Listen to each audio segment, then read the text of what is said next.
नमस्कार स्वागत करुच्ची ओडिया रोसई की आज मैं आप सेयार करी पणस तरकारी। ଏବେ तो पणस सीजन आसी जाइए, आपण पणस तरकारी बहुत ही इजिली बन पारे। चलते स्टार्ट करवा आज रेसिपी। पणस तरकारी प्रस्तुत करने मुझे आवश्यक सामग्री नहीं ये मुझे 250 ग्राम पणस को काटिक रखिदे, गोटे टमाटो, लुण, 2टा आलू, ये लंका गुंड, धनिया पाउडर, हलदी पाउडर, जीरा, ये गरम मसला, तेजपत्र, डालचीनी, गुजराती, लवंग, धनिया पत्र, ये मुझे 10 कोला रसुण, 1 इंच अदा आ गोटे पियाज नहीं तेल। ये मु प्रेशर कुकर बसई देती। मु पणस पकईदेली, आलू पकईदेली, मु लुण पकईली, हलदी गुंड पकईली, ये गोटे ग्लास पानी नहीं मु ऐड करदेली।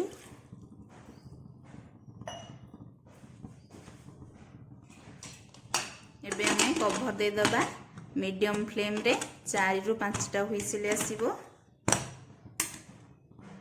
एठी मु एबे ग्राइंडिंग जार रे पियाज ग्राइंडिंग कर देबी। एठी गोटे पियाज मु नै जाईची।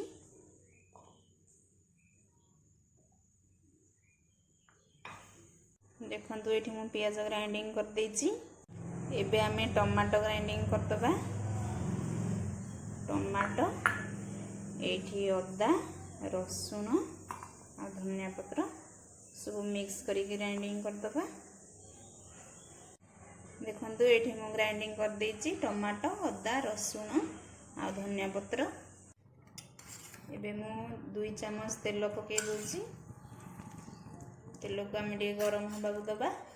ये तेल गरम हो तेजपत्र, लवंग, गुजराती, डालचीनी सब नहीं पकईदबा।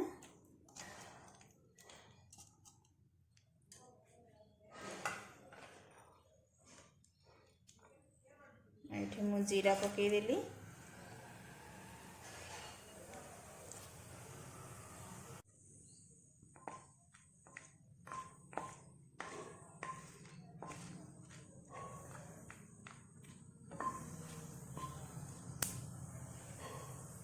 ये पियाज ग्राइंडिंग करनी ऐड कर दबा।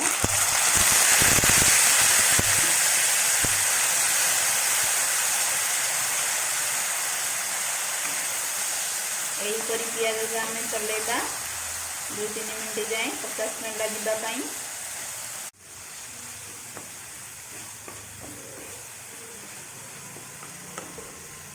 एबे आम ये नहीं टमाटो, अदा, रसुण, धनिया पत्र ग्राइंडिंग करथिले ऐड कर दबा।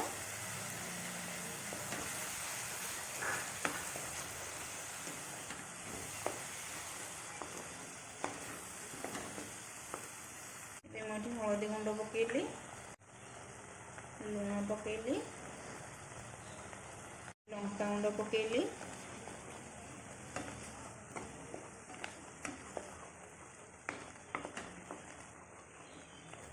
धनिया पाउडर पकईदेली। यहीपरी आम चलेबा मसलार कच्चा स्मेल जीवा पर्यंत ठीक से भी मसला रेडी हो जिवो।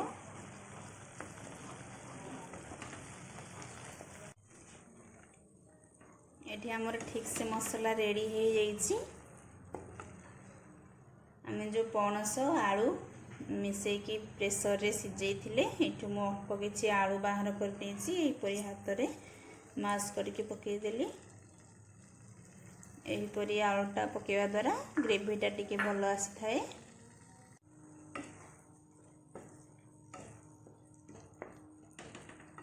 एठी मो अल्प टिके पानी दे दोछि। यहीपरी आम 3 मिनिट चलेबा।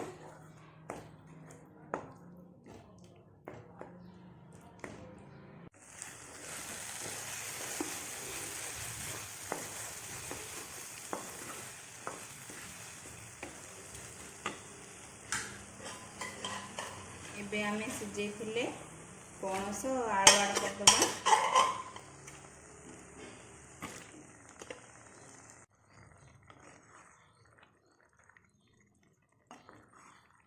भल भाव में मिक्स करदे।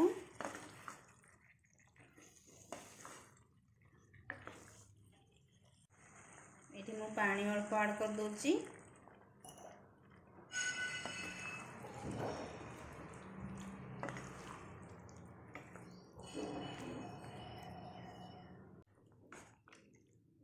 आपण जेतिकी तरकारी झोल रखा चाहूबे कि जस्ट अल्प ग्रेवी चाहूबे ताकू चाहिए आपण पानी ऐड करेंगे। ये आम ए 5 मिनट कवर देदबा। एबे आम कवर बाहर कर नबा।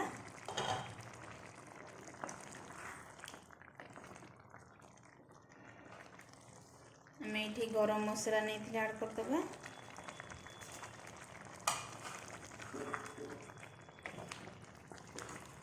यहपरी आम 2 मिनट चलेबा।